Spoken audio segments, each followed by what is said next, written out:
La SATREC a été créée en 1994. Et à l'époque, la consommation de lait au Sénégal par tête d'habitation était de 16 litres par tête d'habitation. Donc l'OMS s'est rapproché de nous. Après, nous, on s'est rapproché de l'OMS. On a travaillé ensemble pour essayer d'aller vers une consommation plus importante parce que la carence de la consommation de lait au Sénégal était telle qu'on était presque les derniers au niveau mondial. Donc on était à 16 litres de lait par tête d'habitation par an. Et on a travaillé avec l'OMS pendant des années et aujourd'hui je pense que le Sénégal est à plus de 60 litres par tête d'habitation par an. L'objectif, un premier objectif a été atteint, donc le changement d'habitude alimentaire. Je pense qu'il faut aller à la deuxième phase, maintenant la production locale. Et pour la production locale, c'est très encourageant de voir Madame le ministre venir nous rendre visite, chose qu'on n'avait pas auparavant, et qui comprend le lait et qui est en train d'appliquer exactement la politique de son Excellence Monsieur le Président de la République. Et pour ça, nous, on est partants, parce qu'on a tous les outils de pouvoir prendre ce lait-là, le transformer et le reconditionner avec des dates de péremption de 1 an à 1 an et demi. Vous avez dû visiter maintenant et voir un peu les installations. Mais moi, je pense qu'il ne faut pas s'arrêter à là. Il faut aller vers notre production locale avec les coopératives qu'on vient d'en parler avec Madame le ministre. Je pense qu'on n'est pas loin de pouvoir avoir notre production locale. Et la production locale aujourd'hui, c'est une volonté nationale, une volonté politique. Et pour ça, je pense qu'on n'est pas loin. Avec une équipe du ministère de l'Élevage et des Productions Animales, nous étions venus visiter les installations de la SATREC, qui est un partenaire privilégié dans le domaine de la production laitière.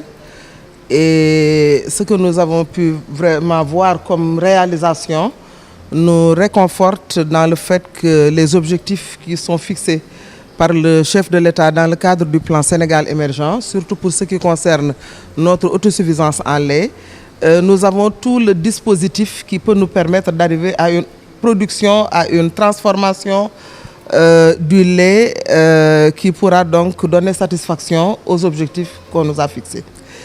Aujourd'hui, nous avons une production laitière qui tourne vers 222,6 millions de litres par an. Une partie est produite par l'extensif, donc les éleveurs qui sont dans le pastoralisme, et c'est 80% à peu près, et les 20% par le semi-intensif et l'intensif. Donc ce sont toutes les fermes qui sont autour de la région de Dakar, autour des zones côtières, et qui nous permettent aujourd'hui d'avoir en tout cas ce que nous avons comme disponibilité en lait. L'objectif maintenant que nous nous sommes fixés dans le cadre du PRA de lait, qui est inscrit dans le plan d'action prioritaire du plan Sénégal émergent, c'est de parvenir d'ici 10 à 15 ans à l'autosuffisance en lait donc pour notre pays. Et nous avons mis en place 2 stratégies. La première stratégie, c'est l'amélioration génétique de nos races locales à travers l'insémination artificielle, mais c'est également l'importation de races de vaches qui ont un haut potentiel donc génétique laitier et qui pourront nous permettre, en tout cas, jumeler ces 2 stratégies, d'atteindre l'autosuffisance d'ici à quelques années. Il y a 2 ans, donc en 2014 et 2015, dans le plan Sénégal émergent, nous avions reçu des subventions de 300 millions, de 600 millions, qui nous ont permis d'importer des géniteurs d'abord du Brésil pour l'extensif et ensuite d'importer de la France des Montbéliardes. Il y avait un engouement général au niveau des producteurs, mais nous n'avions pas suffisamment de ressources. Maintenant, nous nous sommes dit qu'il fallait trouver un autre système pour lever des fonds. Cette année, nous avons eu 600 millions, par exemple, c'est un exemple que je donne, dans le cadre du plan Sénégal émergent. 600 millions, on a dit 300 millions, on va mettre dans l'extensif. C'est-à-dire que nous allons acheter des tanks solaires et d'autres types d'équipements qui pourront permettre aux éleveurs qui sont dans la zone sylvopastorale, dans d'autres régions, qui sont aujourd'hui vraiment en train de faire des progrès importants. Nous allons les appuyer, les soutenir, donc en mettant à leur disposition ces équipements. Ils sont même en train aujourd'hui, dans certains villages, de transformer le lait en fromage et en d'autres produits donc laitiers. Donc on s'est dit, quand les dotants de ces équipements, ils ne jetteront plus le lait.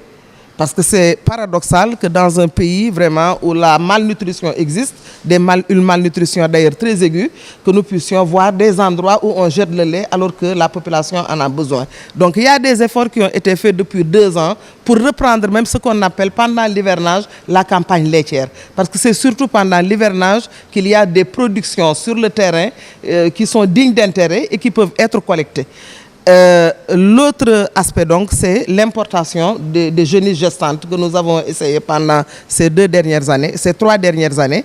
Et cette année, avec la subvention que nous voulons mettre à la disposition des producteurs de l'intensif, ce que nous voulons c'est de commander 1000 vaches laitières. Nous sommes déjà en pourparlers avec l'association nationale des producteurs de lait qui sont autour de la région de Dakar et au niveau d'autres régions où ces animaux peuvent être exploités. Donc ce que nous envisageons, c'est de faire plusieurs fois des importations de 1000 vaches et les projections sont en train donc d'être faites et nous sommes sûrs que d'ici à quelques années, nous pouvons arriver à l'autosuffisance. Nous avons même signé récemment un contrat avec une convention avec le FONSIS pour pouvoir donc créer une association dans le cadre de l'amélioration génétique, donc on l'appelle une société génétique qui va avoir son siège au niveau du CIMEL de Mbakhana. C'est un centre pour la modernisation de l'élevage, d'impulsion, et le Centre national d'amélioration génétique de Dara. Parce que ce que nous voulons aujourd'hui, c'est que le Sénégal puisse même être un hub dans le cadre de l'amélioration génétique et puis servir par exemple des palettes pour l'insémination artificielle aux autres régions, aux autres pays de la sous-région. Donc je pense que vraiment si nous parvenons aujourd'hui à mettre en place tous ces programmes, ce qui est sûr c'est que nous pouvons arriver à l'autosuffisance. D'autant plus que avec les installations qu'on a vues ici et d'autres qui existent au niveau d'autres entreprises, nous sommes sûrs que le Sénégal peut vraiment gagner le pari de l'autosuffisance en lait.